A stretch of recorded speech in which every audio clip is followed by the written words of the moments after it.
ठिकाणावरून जरांगे पाटील आपले मुंबईमध्ये उपोषणाला बसलेले आहेत आणि आपल्या बांधव सर्व तिथं उपोषणाला सपोर्ट करण्यासाठी अख्ख्या महाराष्ट्रातून आपण तिथं जात आहोत।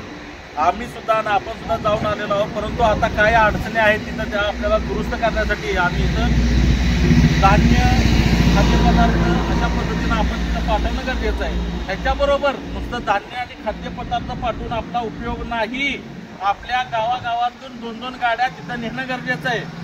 खाण्याचं भरपूर आहे, खाद्य पण भरपूर आहे, पाठवणं पण गरजेचं आहे, परंतु आज आपण जागृत होणं गरजेचं आहे आणि मराठा क्रांती मोर्चासाठी आणि आपल्या घरादारासाठी आपल्या मुलाबाळांसाठी आपली हाजरी गरजेची आता आणि जागृत व्हा, आता तरी जागे व्हा, नाहीतर आता पुन्हा कधी तुम्हाला कोण विचारणार नाही। कुठल्या सरकारच्या नादाला लागू नका, कुठल्या मंत्र्याच्या नादाला लागू नका, आमदाराच्या नादाला लागू नका।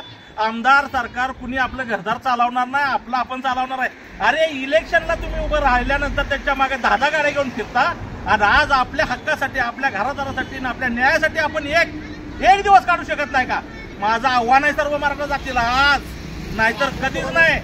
ताबडतोब सगळ्यांनी गाड्या भरायच्या, प्रत्येकाने आपापल्या गावात 5-5, 10 आणि मुंबईला पोहोचायचं।